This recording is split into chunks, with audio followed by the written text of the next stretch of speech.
Oh shit, man. Oh my god. Yeah. Let me show you what I got. Hey everybody, how are you? Hi. Happy Sunday. We missed you guys. I know. We have to start going live more. We definitely do. Let me put in, please. Sorry. I hear that ticking, the mic. My mouse? It's your mouse. Oh, it's probably my mouse clicking. That's annoying that it like picks it up. No, I like it. She's always like, "Is it weird?" I'm like, "No, I like this sound." It's aesthetically pleasing, the ASMR. Tippy tappy typing. Mm-hmm. All right. Okay, so we wanted to have a spooky Saturday. Hey, Emmy. Hey, Pookie. Hey, Cocoa Puff. Hey, Grain. Hold on, isn't it Sunday? Oh my God, it is Sunday. Okay, I'm just making sure. Don't mind me, everybody. I may be a day ahead. I don't know. It's that summer, the summer clock. Mm-hmm. No, I just took a nap, everybody. I apologize. I'm a little out of it. It is Sunday. And talk about the Cecil, which is, as most of you know, a little infamous hotel that's had some scary things happen, and this bitch just won't die. I personally think that they just need to tear it down. I'm wondering why they haven't tore it down. Right. You know, it's just, it's nothing like, good happens. Nothing good happens. And I think 16 people died there? Is that how many? Oh gosh, let me see. I think 16. How many people have died in the Cecil Hotel? Okay, so yeah, the Cecil has seen more than its share of violence over the years. At least 16 people have died there. Yeah. Crazy. And I don't even remember like when I first kind of heard about the Cecil Hotel. It might have been Elisa Lam. I think, yeah, that's for sure when I heard of it. And then when I actually went and saw it in person, then I started researching it more.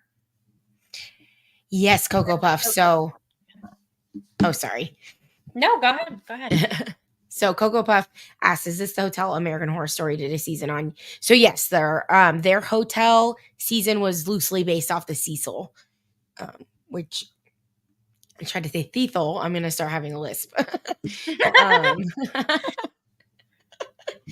Okay.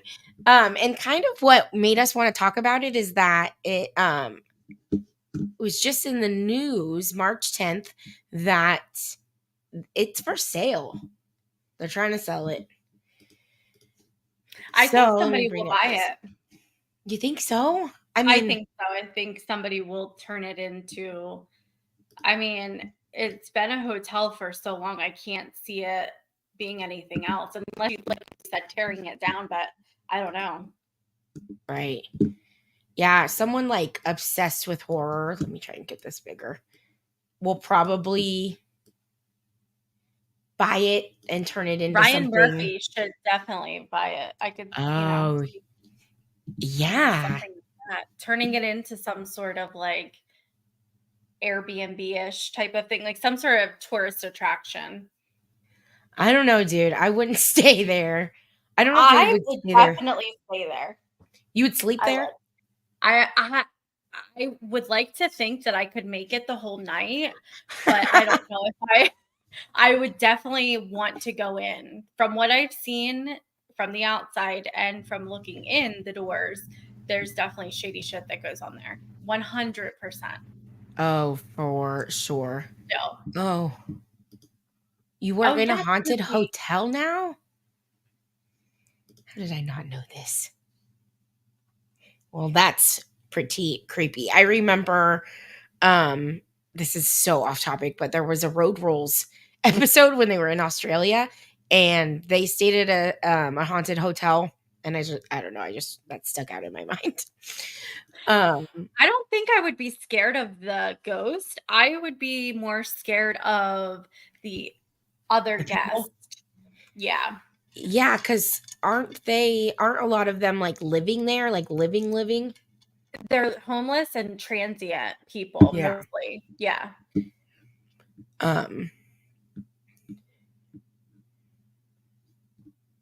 Okay, so we will start just with this article that kind of sparked put this girl back in the news. So since its construction in 1924, downtown Los Angeles rooming house, the Cecil Hotel, was a hot topic. First, an opulent getaway with an iconic lobby, and later as the site of a score of deaths in the home of of at least 2 serial killers. Sorry, I can't read today. And the 15-story building, which was fictionally replicated in the 5th season of FX series American Horror Story. It can be yours, at least for the next 91 years.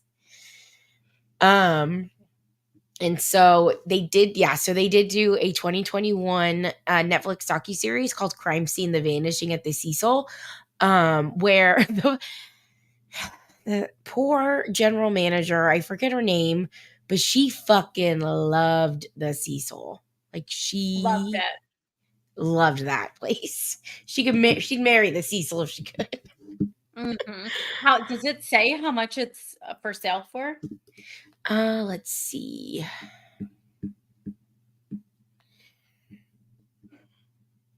I don't think. Let me see. Let's give it a goog. I'm trying to look it up too.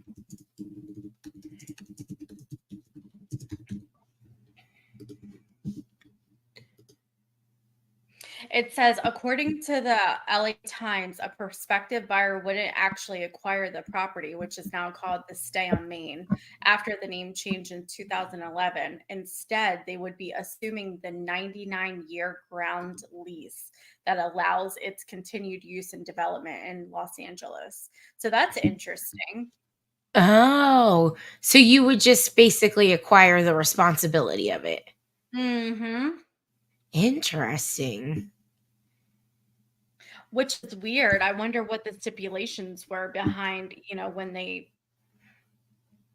So you wouldn't own the building. Yeah, you would just have to. You wouldn't really own anything.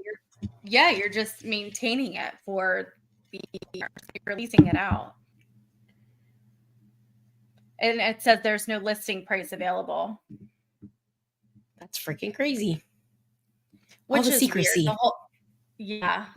I swear there's human trafficking that goes on there. When I went there, there was a guy in the hotel, like it was called the Stay on Main. It was closed down, and there was a table set up in like the lobby area, like a plastic table. Now the whole hotel is beautiful. Like when you look in, it's the lobby and the lobby has the crystal chandeliers and everything it looks like on the internet. It looks like when you look in, but it had a like a paper outside on the window, and it said all packages knock.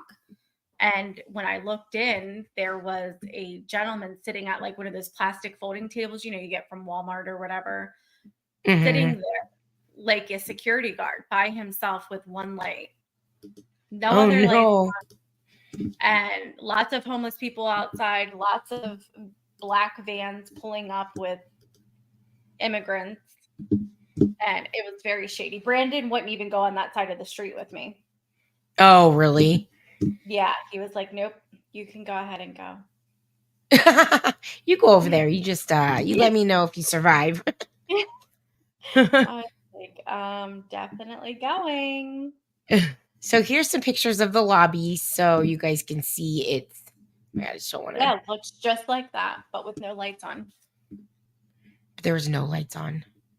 No, just the one gentleman that was sitting there had like his own little like a reading light thing. Right. Yeah, it kind of looks like a. It's a beautiful hotel. Like it looks, Yeah. Freaking crazy, dude. and the water tower from the outside, like Oh it's my on the God. left-hand side. I don't understand how She got in anybody there. could no, I just don't think it's even possible. Yeah. Yeah, that whole story was really weird. And we'll go into the whole. You guys have probably heard of Elisa Lamb, who died mysteriously in the Cecil Hotel in 2013. So, okay, so we'll go to the next article. So this bitch is for sale. So, let me pull this guy up. Okay. So this is kind of the history of the Cecil. So it was built in 1924 by hotelier William Banks Hanner. It was supposed to be a destination hotel for international businessmen and social elites. He spent $1 million on the 700 room. Is that Beau Art style hotel, complete with a marble lobby, stained glass windows, palm trees, and opulent staircase. So there's kind of an older picture of when the hotel lobby opened in 1927. Hanner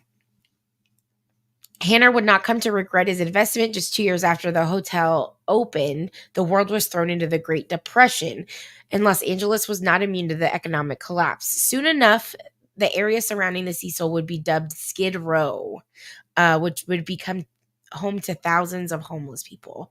And there's like documentaries about Skid Row. I know that area is not the best.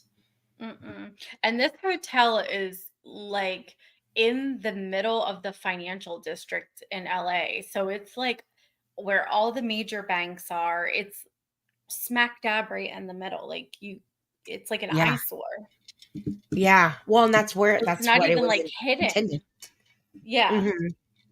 I mean, that's what he intended it to be, was, for the elite business class, but I'm wondering what Definitely was not. there before. Like what was I the don't Cecil know. built on, That'd be interesting. I've never looked that up. Cuz it just didn't start out great. I feel like for them. No. And from the beginning, Richard Ramirez was there, the Oh yeah. suicide. I mean, there's a whole slew of things. Okay, so let me see. I have a couple videos, but let's read just at least through a little of this, I guess. So suicide and homicide at the most haunted hotel in Los Angeles. In the 1930s alone, the Cecil Hotel was home to at least 6 reported suicides. A few residents ingested poison while others shot themselves, slit their throats, or jumped out the windows. In 1934, for example, Army Sergeant Louis B. Borden, or D. Borden, slashed his throat with a razor. Less than 4 years later, Roy Thompson of the Marine Corps jumped from atop the Cecil Hotel and was found on the skylight of a neighboring building. Holy moly. The next few decades only saw more violent deaths. So 1944, Dorothy Jean Purcell woke in the middle of the night with stomach pains while she was staying at the Cecil with Ben Levine, 38. She went to the bathroom so as to not disturb sleeping Levine, and to her complete shock, gave birth to a baby boy. She had no idea she'd been pregnant. Mistakenly thinking her own newborn was dead, she threw the live baby out the window. At her trial, she was found not guilty by reason of insanity and was admitted to a hospital for psychiatric treatment. Oh, Yeah. gosh. Can you imagine? Oh, gosh. So in 1962, 65-year-old George Giannini was walking by the Cecil with his hands in his pockets and was struck to death by a falling woman. Pauline Otten, 27, jumped from her 9th floor window after an argument with her estranged husband. Her fall killed both her and Giannini instantly. That's fucking crazy. Police initially thought the two had committed suicide together, but reconsidered when they found Giannini was still wearing shoes If he had jumped, his shoes would have fallen off mid-flight. Very interesting. That's very interesting. Is that the one she landed on a car? I don't know. Okay. So then a serial killer's paradise. So as you guys may know, in the mid 1980s, Richard Ramirez, murderer of 13 people and better known as the Night Stalker, lived in a room on the top floor of the hotel during most of his horrific killing spree. After killing someone, he would throw his bloody clothes into the Cecil Hotel's dumpster and saunter into the hotel lobby, either completely naked or only in underwear, none of which would have raised an eyebrow, writes journalist John Dean, since the Cecil in the 1980s was total unmitigated chaos. At the time, Richard was able to stay there for a mere $14 per night. And with corpses of junkies reportedly often found in the alleys near the hotel and sometimes even in the hallways, Ramirez's blood-soaked lifestyle surely raised nary an eyebrow at the Cecil. Could you imagine I guess there was never really any regulations or anything, it seems like, in that hotel. Like, no one was ever really, managing it properly, or the property managers weren't keeping up on it, different things. Like, it always seemed to like fall to the wayside. Yeah. They would blame all these things on that. Like, okay, the cameras weren't working, or, the water tower thing was open, the lid was open, or, Oh my it's like gosh, I those things know. don't happen. They don't just don't happen. We had neighbors painting their houses because they had the color houses that they thought Richard Ramirez. Oh, that's crazy. People were painting their houses because they thought he was choosing specific colors. I think there Wow, was I also didn't know that. wasn't there also like a the Son of Sam or something? Like, I think women were like cutting their hair off because he was going for like long hair or something like that. But that is really crazy. Send your article on a 27-year-old lady who killed a guy. Okay.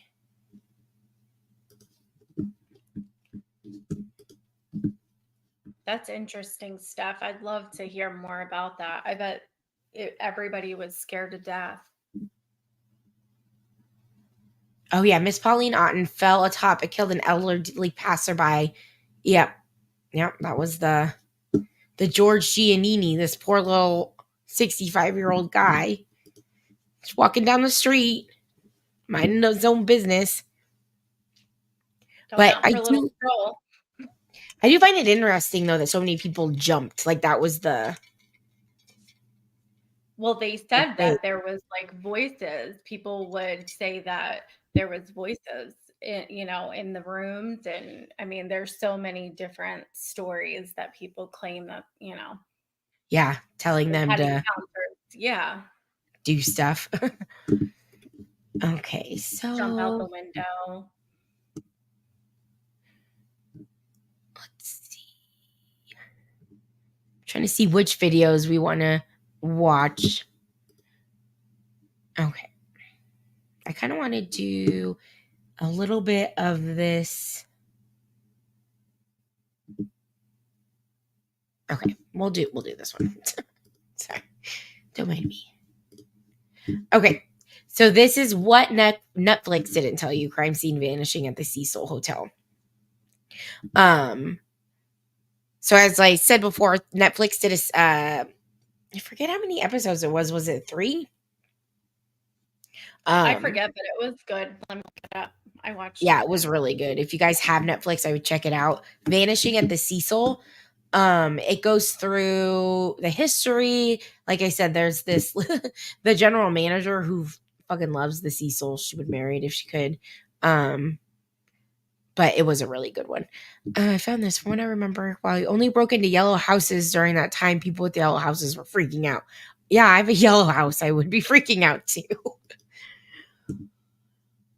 Okay, so this is what Netflix did. So cute. I wouldn't want it any other color.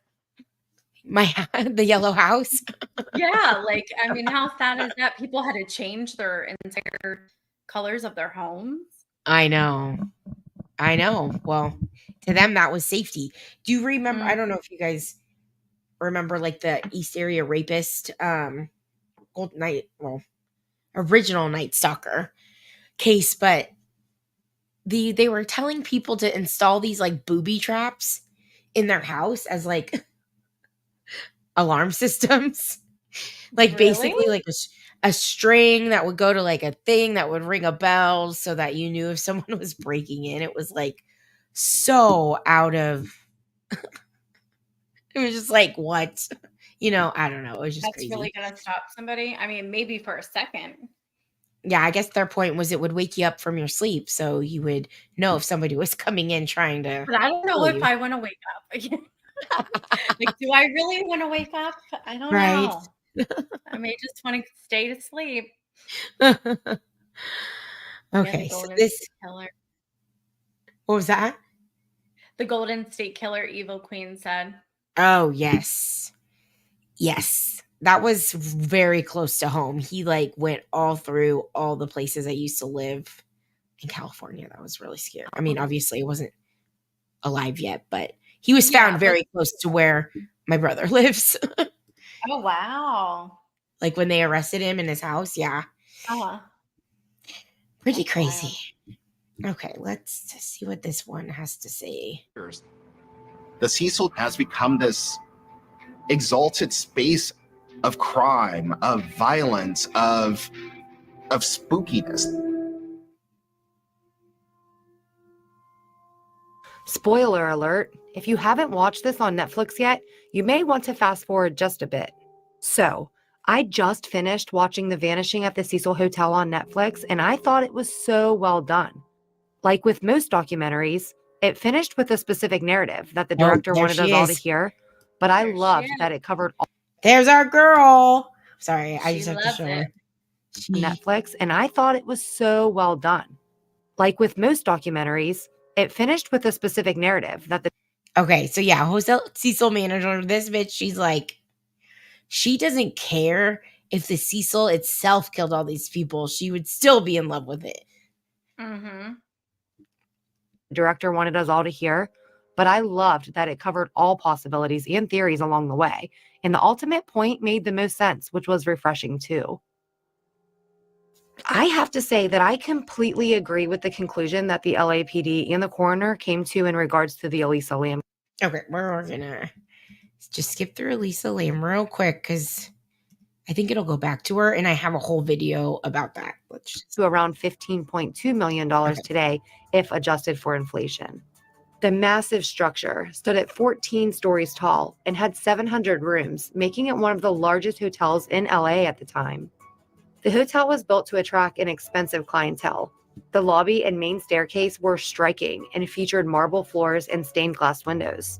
In the first few years after opening the Cecil, it attracted the businessmen and international travelers that it intended. But it's said that as soon as you enter those elevators, it's like going back in time.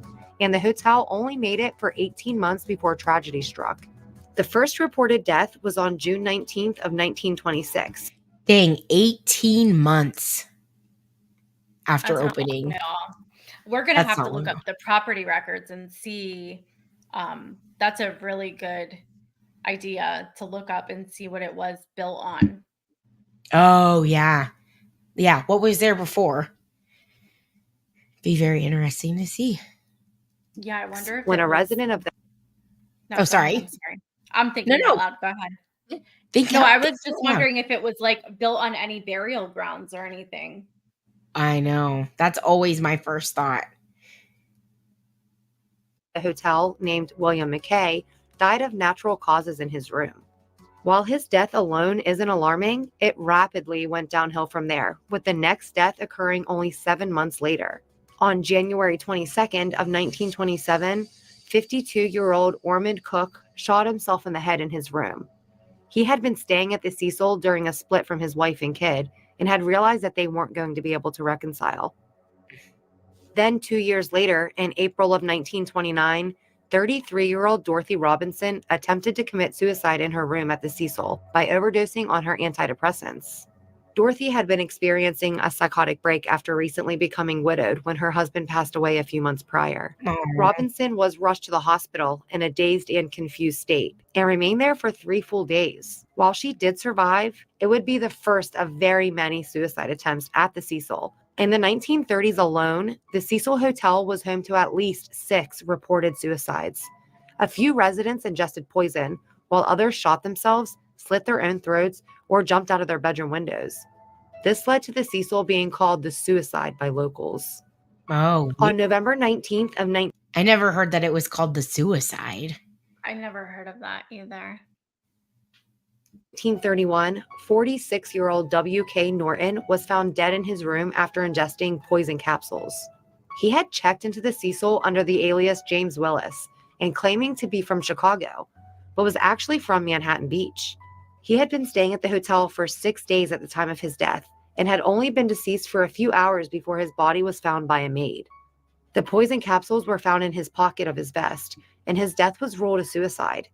It's still unknown why he used an alias, what he was up to for the 6 days that he was in town, and why he poisoned himself. In September of 1932, Benjamin Dodich took his own life inside of his hotel room with a single gunshot wound to the head. No suicide note was left, and there isn't very much information out there on him. But in late July of 1934, 53-year-old Louis Borden was found dead in his room at the Cecil. Borden had severed his own throat with a razor blade after leaving several suicide notes, one of which claimed his poor health was the reason for his suicide. Then in March of 1937, Los Angeles resident 25-year-old Grace Magro either fell or jumped from a 9th-story window. It was not a clean descent, however, and Magro got caught up in telephone wires on her way down, which ended up wrapped around her body when she subsequently hit the ground. According to the Los Angeles Times, her boyfriend, listed as M.W. Madison, a 26-year-old sailor on the USS Virginia, was asleep in the room at the time of the incident, and therefore gave no information as to how Margot ended up falling from the window. In January of 1938, a 35-year-old fireman, Roy Thompson, jumped from the Cecil's top floor and was found on the roof of a neighboring building. He had been staying at the Cecil for several weeks and left no suicide note. In May of 1939, Navy officer 39-year-old Irwin C. Neblett was found dead in his room after ingesting poison too. The violent deaths at the Cecil continued into the next decade, never missing a beat. And in January of 1940, another incident happened with poison when 45-year-old teacher Dorothy Seeger ingested poison while staying at the Cecil. She was rushed to the hospital, but unfortunately didn't survive the journey. Not even children have been safe from the Cecil's deadly aura. The first death of a juvenile occurred in September of 1944, when 19-year-old Dorothy Jean Purcell had been sharing a room at the Cecil with her boyfriend, 38-year-old Ben Levine. Purcell awoke in the early morning hours to the feeling that she was about to give birth. According to the Los Angeles Times, Purcell then went to the restroom of her floor and delivered the baby alone because she didn't want to disturb Levine. Upon delivery, Purcell believed that the baby was stillborn and, for whatever reason, threw the baby out of a nearby window. The baby landed on a roof of a neighboring building, and Purcell went back to her room, deciding to refrain from telling Levine about what had happened. Purcell was arrested and charged with murder when an autopsy of the baby's body revealed that it had breathed in oxygen. She's so weird. She's like, oh, yeah, just throw it out the window. Oh my gosh, that's devastating. 3 psychiatrists testified that she was mentally confused at the time of the incident, and in January of 1945, she was found not guilty by reason of insanity. One of the most infamous murders that may surround the Cecil Hotel is the 1947 murder of actress Elizabeth Short, better known to the public as the Black Dahlia. I didn't know she was murdered at the Cecil. I didn't either. Wow, that's a whole nother case we could get into. I know. I mean, I should probably keep listening, but... Yeah. Apparently, Short was seen at the Cecil's bar in the days leading up to her death. It has never been proven or disproven, but I thought it may be worth mentioning. Also in that same year, In November of 1947, 35-year-old Robert Smith died after plummeting to the ground from one of the Cecil's 7th floor windows. Then on October 22nd of 1954, San Francisco resident 55-year-old Helen Gurnley jumped from the window of her 7th floor room and landed on top of the Cecil's marquee. She had checked into the hotel under the name Margaret Brown about a week earlier. It's still unknown as to why she used an alias or why she committed suicide. On February 11th of 1962, 50-year-old Julia Frances Moore jumped from the window of her 8th floor room and landed in a second-story interior light well. She too did not leave a suicide note. Among her possessions were a bus ticket from St. Louis, 59 cents in change, and an Illinois bank book showing a balance of $1,800. Then in that same year, on October 12th of 1962, 65-year-old George Giannini was walking by the Cecil with his hands in his pockets when he was struck to death by a falling woman when 27-year-old Pauline Otten had jumped from her 9th floor window after an argument with her estranged husband, Dewey. Her fall killed both her and Giannini instantly. On June 4th of 1964, a hotel maid discovered Goldie Osgood, or Pigeon. So wait, this is 17 now? 17. Because Now, one the survived. thing is, I just read that in the documentary, which I don't remember, the old manager said that there was close to 80 deaths. Holy moly. So I think there's a lot. A lot more. A lot more. Oh, yeah. 16 is not the number, internet. You Nope. steered us wrong. Pigeon Goldie, dead in her room. She had been raped, stabbed, and beaten, and her room was ransacked. Osgood was well known around the area and had earned her nickname because she fed birds in the nearby Pershing Square. Near her body was the Los Angeles Dodgers cap that she always wore and a paper sack full of birdseed. Just hours after her murder, 29-year-old Jacquees B. Ellinger was seen walking through Pershing Square covered in blood.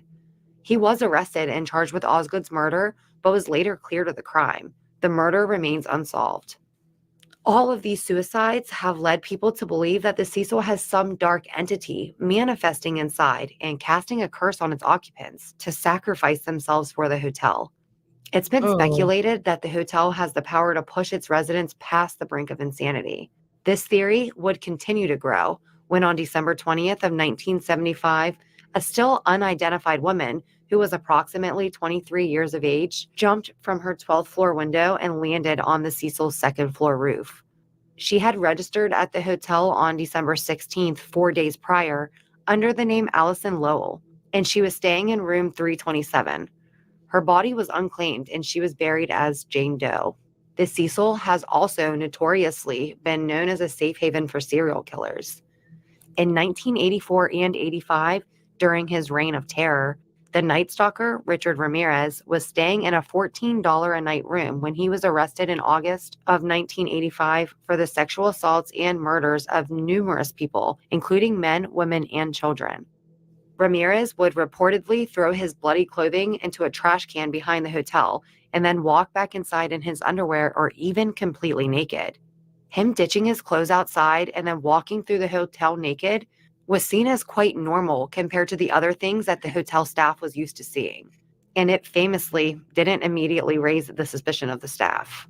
A second infamous serial killer, Jack Unterweger, was also a frequent visitor at the Cecil in the 1990s when he was suspected of killing nearly a dozen women in both the U.S. and in his home country of Austria by strangling them to death with their own bras. I remember He was arrested in Miami after fleeing the hotel and was extradited to Austria, where he killed himself in prison in 1994 after being found guilty of 9 murders, including 3 during his stays in Los Angeles. It's still unknown the actual number of murders committed by Unterweger. On September 1st of 1992, the body of an African-American man was found in the alley behind the Cecil. Police said that he had either fallen, jumped, or been pushed from the hotel's 15th floor. The 20 to 30-year-old male has never been identified, and no one has been charged for his death. One of the most infamous deaths in the true crime community to happen at the Cecil came to light on February 19th of 2013. Okay, so we'll stop there because they're gonna start talking about Elisa Lamb, which I think needs its own little segment because a lot of people thought Elisa Lamb, I don't know, they They thought thought that she was something, crazy. There's yeah, a whole side to that thought that she suffered from mental illness, which I yeah, mean isn't true or false. We don't really know. I mean, even in the documentary, that could go both ways. right, Um, and some people swear that, hey, Jenny, swear that somebody murmured her. right. Yeah, some people think she was murdered. Some Suicidal. people think, yeah, some people think she committed suicide. Some people think she just went fucking crazy and um and yeah, just kind of had a psychotic break. Because she Uh didn't have her medication or she didn't take her medication. I forget exactly if she didn't take, I think she didn't take the medication. yeah, I think she stopped taking her yeah, whatever behavioral medication. Um oh yeah, very true road rash. Hey, generally Jenny. You Yeah, thought so, Jenny? I think that's the the Netflix documentary. yeah, the Netflix documentary. I definitely think that that was what they wanted it to portray, but reading into that story a lot more and looking over the documents and stuff, I'm not convinced. She was from Canada. Yep. She was traveling from Canada. She went down to, I think, San Diego and was working her way up the coast on like Mhm. a little solo Just like trip. a little solo trip, yeah. Yeah. Okay. So let's hear about Elisa. When the naked body of a 21-year-old Canadian student, Elisa Lamb, was found floating inside one of the water supply tanks on the hotel roof. She had gone missing almost 3 weeks earlier on January 31st of 2013. Her decomposing body was discovered by a maintenance worker after a guest had complained about low water pressure and the water tasting funny. Okay, so first things first. The reason they found her was because the other people staying at the hotel were complaining that the water tasted funny. I would oh my, like, And the water pressure was not like hard. so people were literally, I think even the kitchen was using the water from this water tank Mhm. also. And it's just like, could you imagine like realizing you're drinking that water? Well, and I think that that's crazy, and I also think that the Yeah. LAPD did an awful job at the crime scene and everything in this case. I don't know, there was just a lot. I mean, my mind wants to say that she had a psychotic break, but I don't know if my heart believes that. I don't know. Right. This was one of the original YouTubers really fucked up the case. They kissed some guy. Oh, the more, which is funny, not funny, but I think his name was Morbid, but it's not the Morbid we know. What is Jenny saying? This was one of the original. So remember there's like a part in the Netflix documentary where they go into this thing where people were blaming this guy named Morbid, Yeah, I do. and just cuz he was like a weird rocker, I don't know. Mhm. But Like an I just outcast. remember, yeah, and I just, what's funny is I just remember when I coming to YouTube hearing a guy named Morbid, I'm like from Elisa Lamb. That was like my first, I don't know. That was my first thought. So okay. But authorities later ruled Lamb's death an accidental drowning, with her bipolar being a contributing factor. Video surveillance from inside an elevator shortly before her disappearance showed her acting strangely. Okay, and that's another thing. I think didn't the police release this and they're like, if anybody knows anything about this girl, can you let us know? And they like released Mhm. this video to the public. To the public, yep. Yeah. And how does Pressing an multiple accidental drowning Like, how can you lift the top of that water tank? Like, how would it be physically possible for her to do that? That's where Yeah. I can't buy it. Yeah. Yeah, and it would, the only way would be if it was left open. And is something like that typically left open? I don't Yeah. know. You'd hope not, because then other things would get in your water, like birds and Yeah. bugs. I don't know. Elevator buttons, hiding in the corner of the elevator, and waving her arms wildly, causing widespread speculation about the cause of her death. However, rumors persist that she died as a result of playing the elevator game, which is a paranormal urban legend that claims to take the player to another dimension. It was also speculated that a hotel employee could have been involved in her death, as access to the roof required a key. What makes this story even more chilling is the Is she barefoot? I don't think I ever I noticed believe that. so. Yeah. impeccable similarities between Elisa's death and the 2005 movie Dark Water. The 2005 horror film Dark Water Whoa. is about the death of a young girl named Natasha who drowned in a rooftop water tank of her apartment building. A few years later, a woman named Dahlia and her daughter, Cecilia, shit. moved into the same apartment. Elisa Lamb's body was similarly found in a rooftop water tank at the Cecil Hotel in 2013. It was like her death had been predicted through a movie way back in 2005. Elisa Lamb was wearing a red hoodie, and Natasha was also wearing a red jacket when she fell into the water tank in that movie. Both were dead inside the water tank, and the hotel/apartment residents complained of funny tasting water and weak water pressure. While this is the most well-known death at the Cecil, it certainly was not the last. The last Wasn't known the death that I last? could find evidence Holy of was the June 13th, 2015 death of a 28-year-old man who was found outside of the hotel. People have been speculating that he may have committed suicide by jumping from the hotel, although a spokesperson for the county coroner informed the Los Angeles Times that the cause of death had not been determined, and I couldn't find any record of it being determined afterward.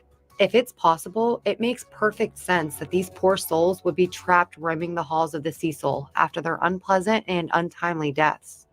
The Cecil has been ranked as being one of the most haunted hotels, and its ghouly nature has been documented in an episode Yeah. of Ghost Adventures. Did you watch the Ghost Adventures at the Cecil? I did not. I'm gonna have to check that out. That is a good one. That's another good one. Obviously, Ghost Adventures is a little corny, but I don't know. I thought it was interesting. Anything with this place is interesting to me just because so much has happened there. There's so much death surrounding it. So much. Okay, so we're gonna look just at the Lisa Lamb elevator video because I want to watch that. Okay, so this is the video footage that they took from the elevator that was the last known footage of Elisa Lamb. Hey, Zero Jules. Hey, Zero Jules. I'm pissed that they covered the timestamp. Kind of see that they fucked with that. Mm-hmm. Okay. So this is why everybody was like, this shit's fucking weird. So this bitch gets in the elevator. She starts pressing buttons. And I think doesn't she press all of them? Maybe in a second.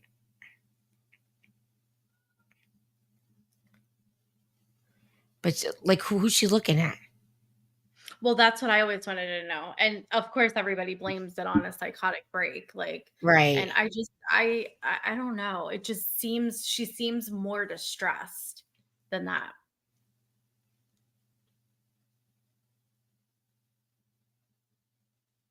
And why isn't the door closing?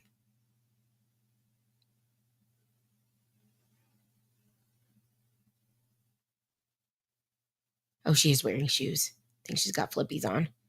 Oh, And she does little square dance. But it's like, is she running from someone? Is she, having a psychotic break, which is possible? I mean, I'm no the doctor. Voices? The voices are talking to her. I just don't know why she would go to the water tank and get in the water tank. Yeah. That part to me, that's the hardest part for me to believe. Like, there she is pressing all the buttons. All the buttons, yeah. And the door never closes. The That's the door biggest thing for me. The door never closes.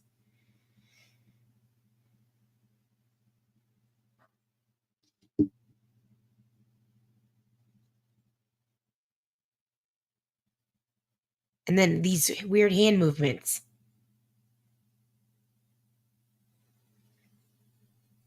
Now, could she be on mushrooms? Could she be off of her?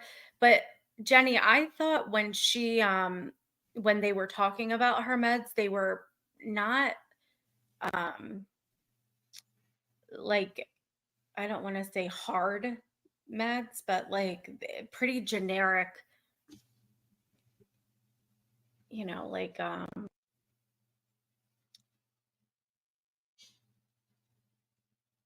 don't know. Like I low guess there might grade. be different. Yeah, like low grade anxiety medicine.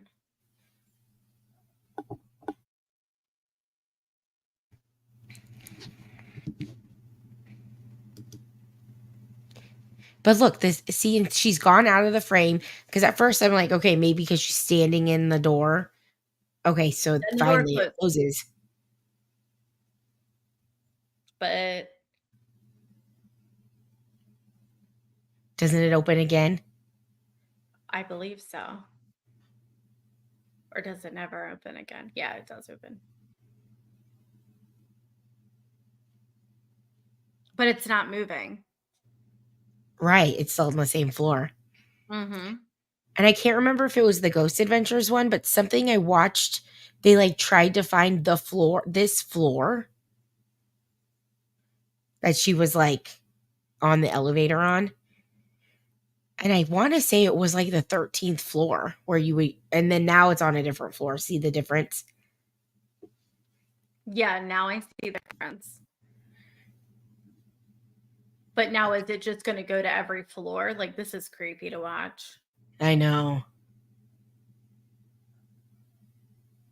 Okay, so that was it. And there's nobody there. Like, no one's walking the halls. No one's, maintenance isn't strolling on by. Right. Super creepy. And then I can't remember if she was at the stay on Main part. I think she was, right? Because she was originally in a hostel.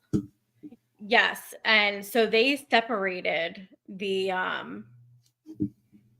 hotel, like with the stay on Main. So I think some of the people who were staying there didn't even realize they were, because they said there's a map that I have to send it to you. Yeah. Like there was a separate entrance and everything. But people didn't know about it. Yeah, the Stay on Main had its own entrance and signage, but the building shared elevators couldn't keep tourists away from its tenants. Many travelers weren't under the impression that they were actually staying at the Cecil Hotel, since booking sites listed Stay on Main as a separate entity. The hostel and hotel all had separate entrances and lobbies. Yes. Yeah. So I remember a couple, I think it might have been the Netflix one where they said they booked it. They had no idea, that it was even part of the Cecil. It looked like a completely different hotel, but it was like the first 3 floors. Yeah. They say anything above 6 is where the bad things start to happen. Funny businesses. Yeah.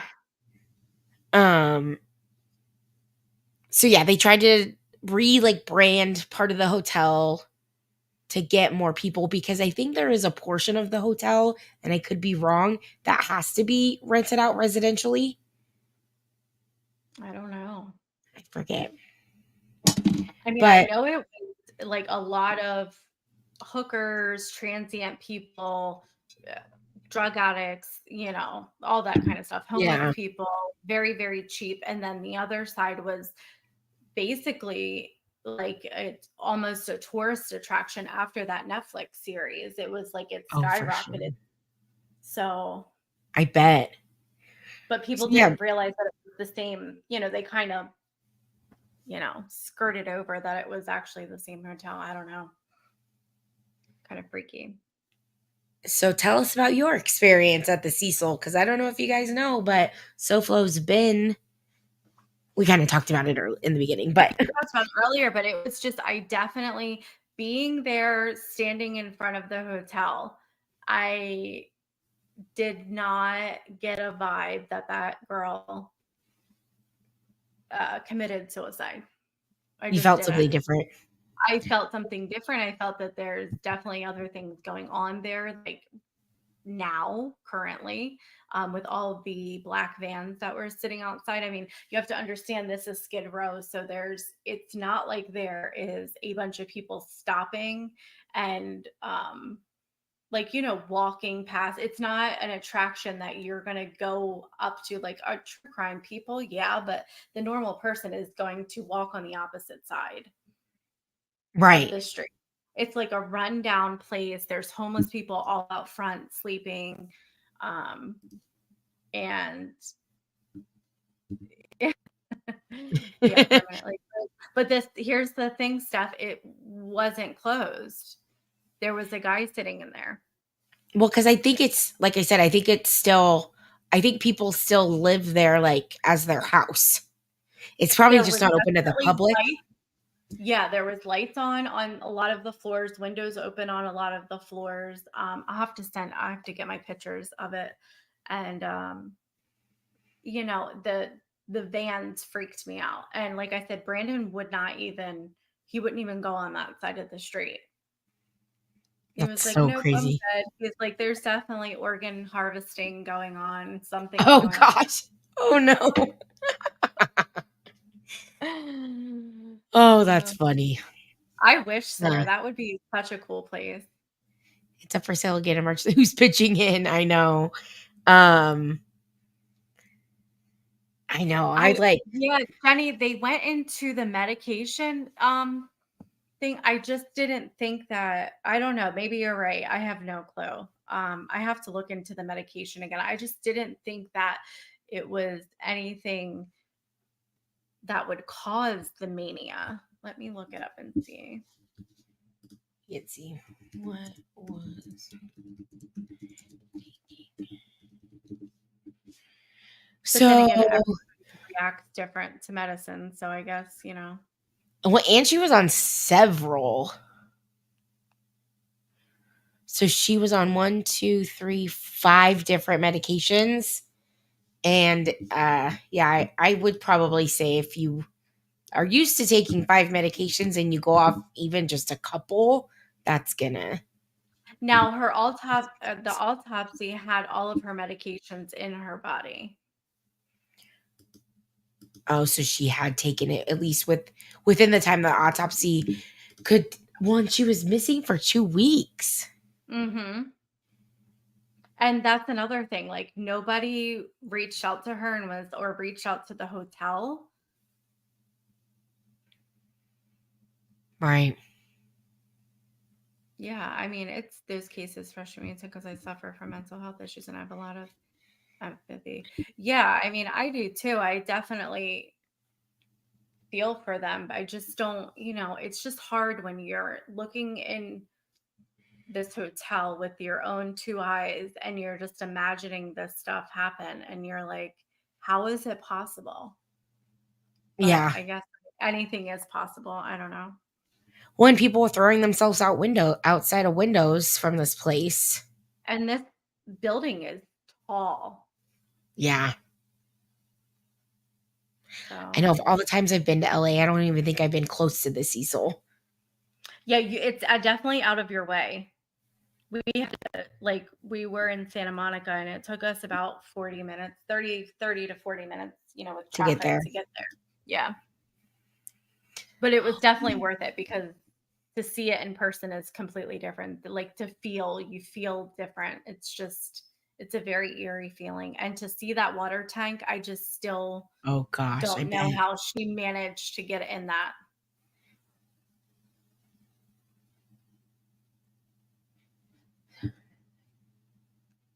Yeah, I know. I know, Sinner. So there is this whole theory about the tuberculosis testing that was happening in the neighborhood, and like the test was called the Lamb Elisa. Oh, I'm gonna have to Google this. Let's see.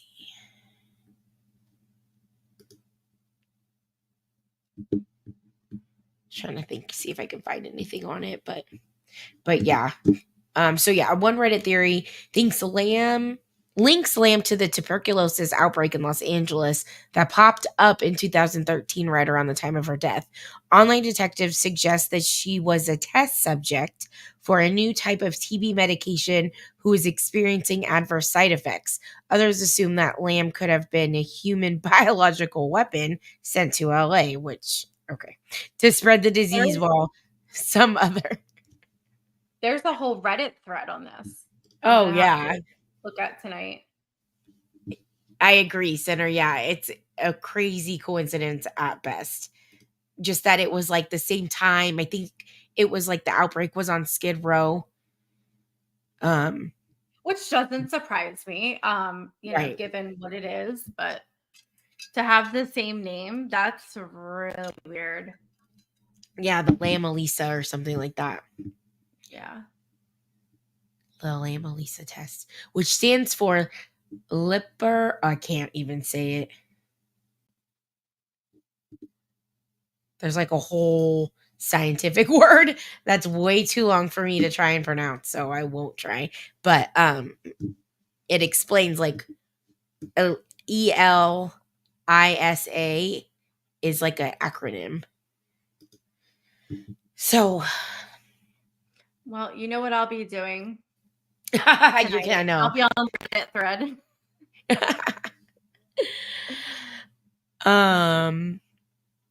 Well, thanks guys for joining us. Yeah, thank you. This was fun. Little side note, movie recommendation. I watched I think it's called The Hitman on Netflix. It was really good. For anybody looking for a Netflix movie to watch. Let me just make sure that's what it's called, because now I'm going to be... Yes. Oh, it's just called Hitman. But it has the guy from... one of the guys from the new Top Gun. Really good. Gary Johnson. Glenn Powell. Glenn Powell. Okay. I'm Googling and I'm giving all the wrong information. Oh my gosh, that's so funny. Glenn Powell. Oh my gosh, Brandon and I, when we're talking, he'll just start like spitting out random things. Like I do that all the time. I'm like, John Doe. Parker will do that to me, but he'll do it because if he does that to me, I'll fucking forget what I'm saying. And then it's just like stop sign. Yeah. Stop it. I'll just completely forget what I'm saying. I'm like, forget it. I don't even know what I'm talking about. Oh, thanks, Stephanie. I know you have time off and your anniversary. Oh my gosh. I didn't even know, like, Connect Facebook reminded me that we've been together for 12 years now. Oh my gosh, that's so awesome. And that we randomly scheduled a week of vacation. So I'll be watching the Karen Reed trial for sure. I'm going to try and do another live hopefully this week. I got a lot of things I want to talk about. Cool. Well, I'll be there. And Spitfire, Pookie, that documentary was very, very good. The 7M. Oh, yeah. We saw that pop up too. I was like, I don't know. That's about the ticker-talker dancers. That's what I call it. The ticker-talkers. The ticker-talkers. The ticker-talkers.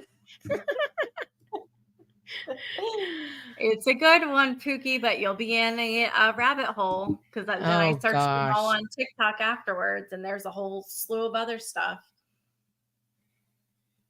They're like the girls denying it, and it's just like, wow. I don't know. LA is a funny place. LA is a funny place. can get away with a lot of stuff there. Amen, sister. Well, apparently in Boston, Canton too. Oh yeah, So. for sure. That's a whole nother thing. That is a whole other thing. All right. All right. Have a good night, everybody. Yeah. Have a good night. Thanks for joining us. Until next time, keep your eyes peeled.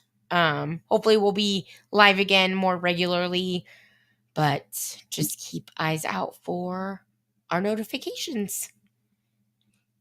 Bye. All right. Bye, guys. Bye.